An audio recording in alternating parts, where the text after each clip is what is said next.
Welcome, ladies and gentlemen. My name is Nicholas Comfort, and you are in the studio. Today, we're hiking the Tuxachanie Trail in McHenry, Mississippi. We'll be looking for wildlife, looking for World War II ruins at the POW camp, and having a great time. Thank you for joining us.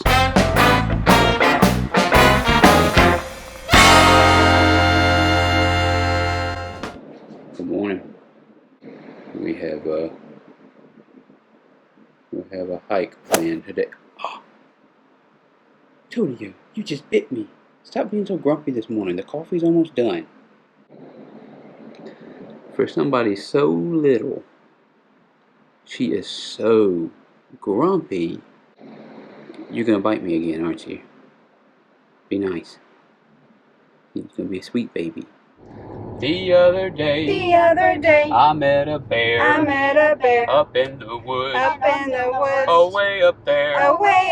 The other day, I met a bear.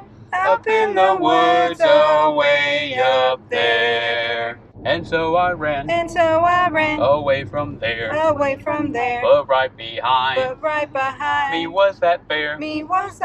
And so I ran away from there. But right behind me was that bear. Turtle! Get the turtle. You need a lift, my guy? You need a ride? That's a big old turtle. That's a big old boy. That's a big turtle. Word of the day is the Bible word of the day. Jeremiah 31:25. For I have given rest to the weary and joy to the sorrowing. Jeremiah had a hard job. However, like he said, the Lord gives rest to the weary. Amen to that. Amen. Alright, here we are at the trailhead on Highway 49 in McHenry, Mississippi. Since I'm at the front, the reason they want me on the front was because of those spiders. Because the spiders will go across the trail and they want me to have a face full of spider webs and a face full of spider first. They doing me dirty. For example, right there. And they will crisscross the trail. Can't see it with the sun. They will crisscross the trail just like that. Mississippi has always been known for its agricultural industries. An aspect of that, however, has been the logging industry.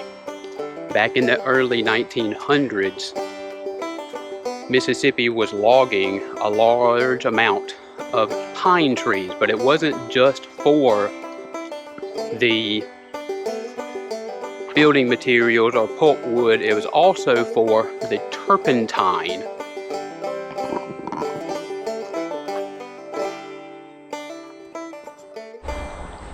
The turpentine industry supported a large number of immigrants, primarily immigrants from Ireland. The Tuxachanie Trail is part of an initiative that Mississippi started called the Rails to Trails initiative. That's where most of our long distance trails, that's where they come from. They follow old railways. So the Tuxachanie Trail is an example. The Longleaf Trail in Hattiesburg, Mississippi is another example. In the hiking community, there is a terminology that was made famous on the Appalachian Trail called the Green Tunnel. However, pretty much every trail in the South in the spring and summertime is a green tunnel. The Tuxachanie Trail is not very technical. You will have very few ups and downs. It's mostly flat due to you walking on an old railway. However, it does flood, which causes a little bit of issue.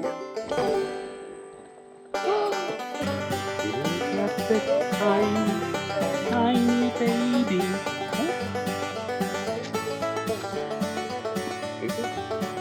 Thank you, my good and kind sir or madam. Okay, goodbye. Those are your trail markers to keep up with. Green, green tunnel. Alright, here is an example of something interesting. Alright, so this bush and this bush here look very similar, right? But they're not the same. Notice on the bottom, underneath the bark, it has a red tint to it. This is a wild huckleberry. It's kind of a wild blueberry bush. This will produce something edible. This, however, will not. Notice that it's gray bark. The leaves,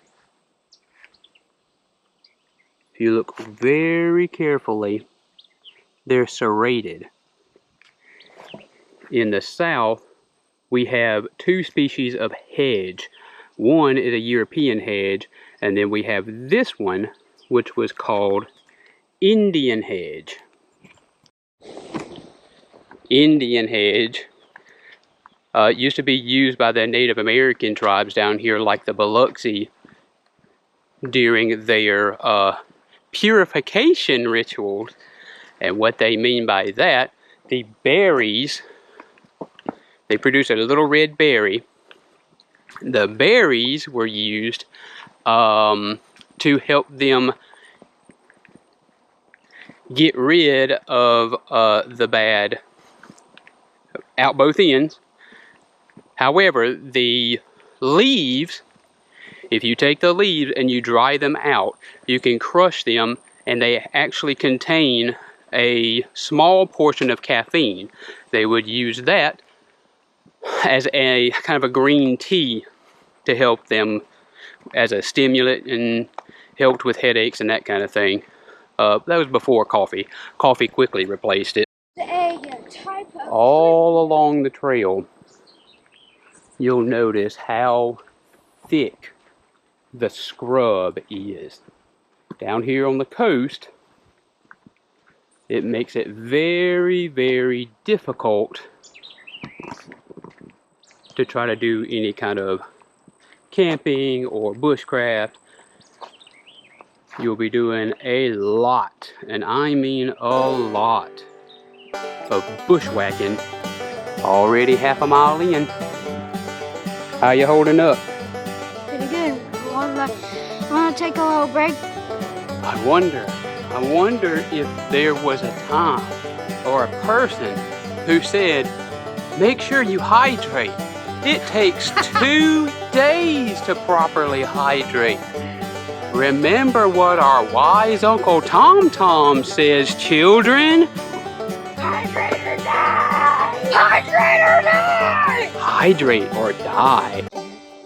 Every grandma in the entire South will say, them are bird berries. Those are bird berries. Even if they don't know what kind of berry it is, everything's a bird berry. But I'll tell you one thing, they will mess you up.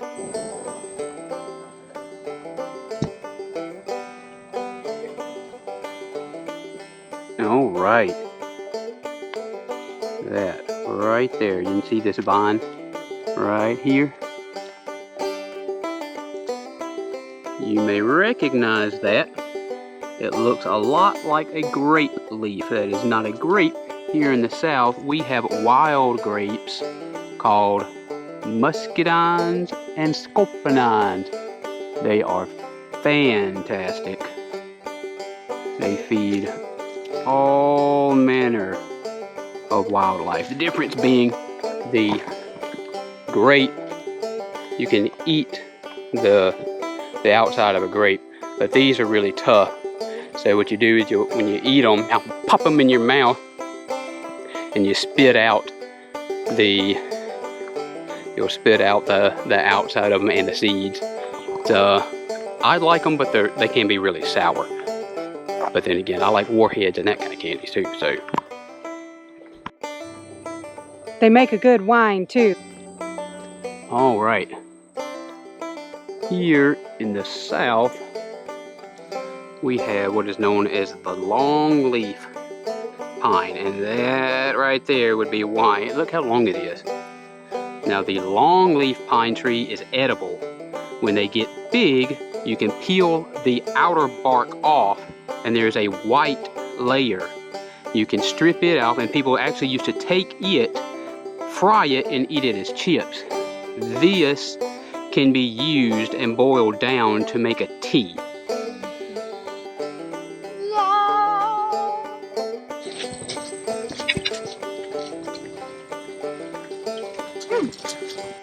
All right, children, this is how you identify poison ivy in the South. That's poison ivy, and that's poison ivy, and that's poison ivy, and that is poison ivy. All right, but for real, here in the South we have several different types of poisonous plants. One of them is poison ivy, poison sumac, poison oak. This has 5 leaves. This does not. The saying is, if the leaves are 3, leave it be. Once upon a time, long ago, when I was but a wee little lad, I learned how to identify most poison plants because I would touch them.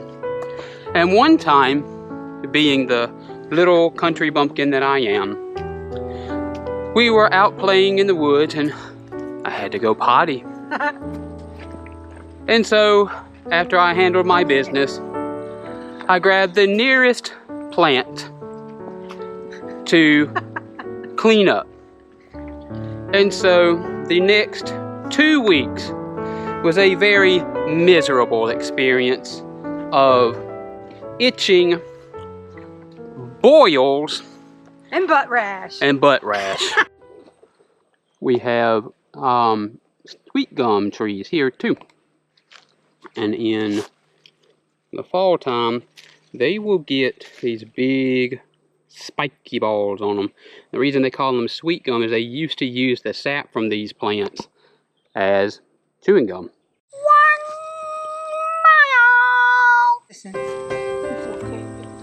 Are you feeling better, baby?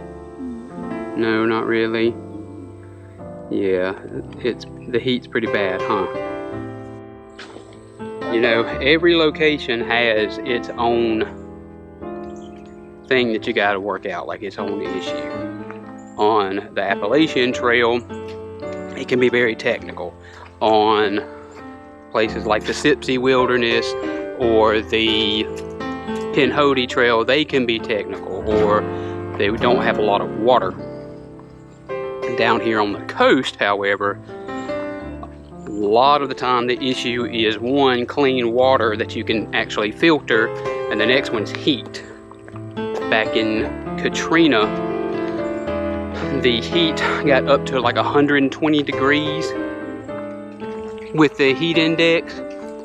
It was so hot that our shoes would melt to the asphalt. So making sure that you have plenty of water and properly acclimating yourself to the heat is very, very important. There are a lot of low spots along the Tuxachanie Trail, and so you get kind of these swampy areas, and you can tell you're coming up on one because you can feel the temperature drop. Mississippi does not have bamboo, but there is a native species of river cane, and it looks pretty similar. The Native American tribes used to use them for arrow shafts. What is that? Magnolia. It looks like a baby magnolia. I think you're right. It is a baby magnolia. Look, it's got an itty bitty little bud on it. The Tuxachanie Trail is part of the Soto National Forest. And you'll see here where Selleck is standing, that's the trail.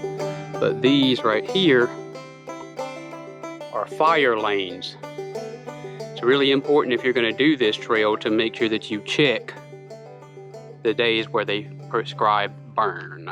You know, wildfires are a big problem in lots of places in our country. You think that it's mostly an issue out west. But right now, Alaska is having a lot of wildfire issues, so you need to pray for them. However, here, because of the scrub hedge being so thick, it creates a major wildfire risk. So the forestry department every once in a while will have a prescribed burn. Those fire lanes are designed to help them control the spread. It is really, really nice when you get into some of these low spots. Hey buddy. Yeah. Is it getting hotter or is it getting cooler? It's getting way better. Way better. Uh-huh. I know that. What does that mean? That means that we're getting close to the little lake. The creek? Yeah, the little creek. Mm-hmm. You can see those little Divots is a washout? washouts. Uh-huh. And that's what caused this right here. Can you walk around? Be real careful. Show them how deep it is. Go ahead, buddy. Go ahead. Up there, and it goes all the way down. There you go, hop down. Down here. It even gets, About gets even 4 or 5 lower feet. if you go in that side, but I'm not going to do that. Watch your step. For the most part, the trail is really well maintained. And the bridges that they have, they're really nice. Like I said, there is plenty of water to filter, too. Look at all of these muscadine vines. Look. That is all of it. Wild grapes. This right here, this is a mushroom called turkey tail. And when it's young and its colors are way different, it's actually edible, but right now it's really rough and woody and papery.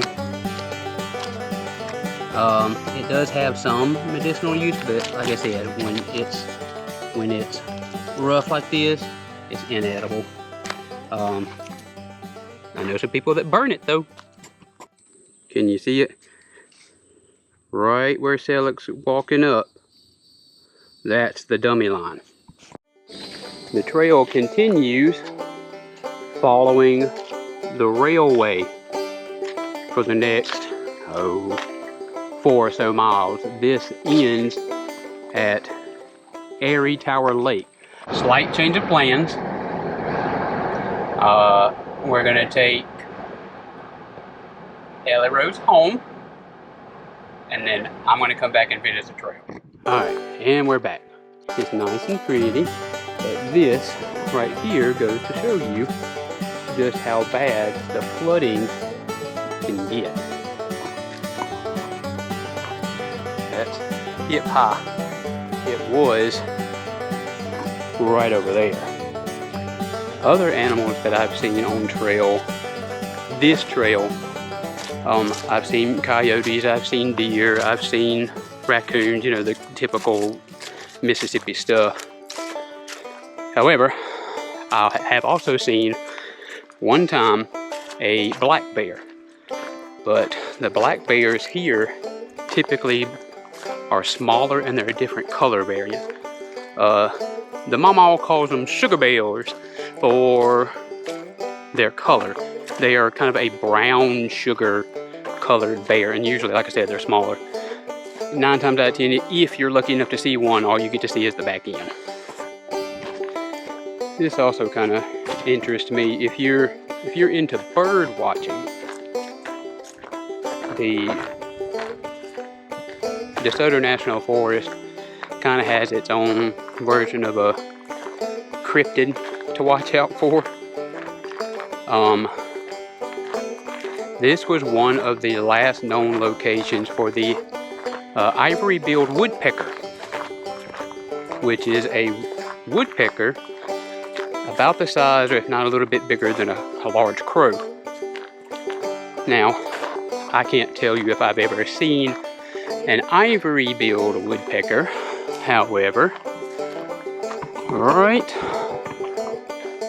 past here, right up there, right there,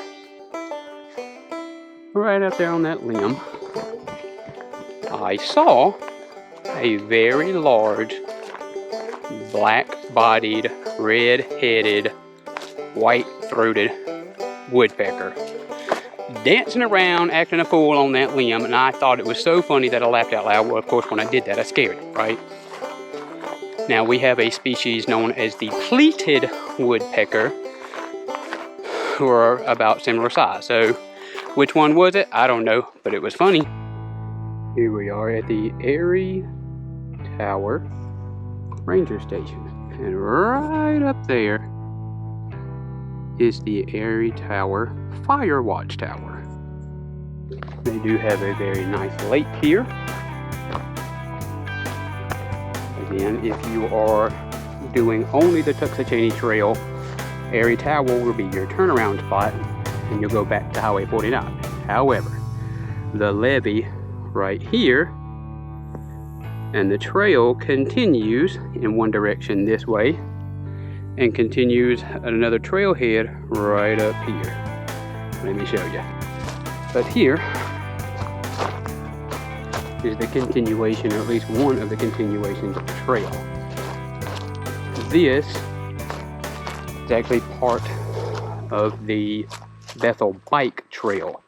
The Bethel Bike Trail and the Bethel Equestrian Trail is the continuation of the Tuxachanie Trail all the way to the POW camp. Alright, so history time. Back, in the early 1900s, due to World War I, the U.S. military saw fit to build a new military base. They decided they needed one in Mississippi. Well, 2 of the locations that they had picked out were Meridian and Biloxi. But through some arrangements made with a Hattiesburg representative, they chose Hattiesburg as a site of what would become known as Camp Shelby. Camp Shelby became important to the war effort in World War II as a major training facility. And in 1943, they expanded that facility to include a prisoner of war camp. And one of the locations that they expanded to was right here.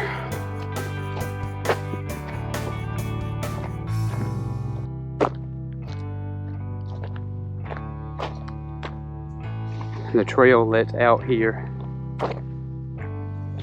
at the lake. Here's the spillway.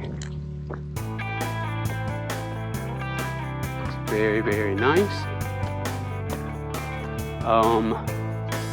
Camping here, however, is a little bit on the loud side because of all of the bullfrogs. So in 1943, they housed over 2,000 German and Italian prisoners of war here.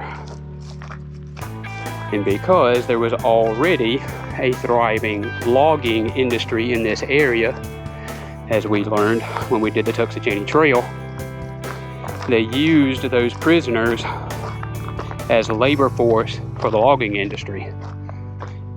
Most of the buildings, if not all the buildings, are all gone. However, these are ammo caches. These were used primarily post-World War II by the Navy when they continued to operate within this area. There used to be giant iron doors on them to lock them up.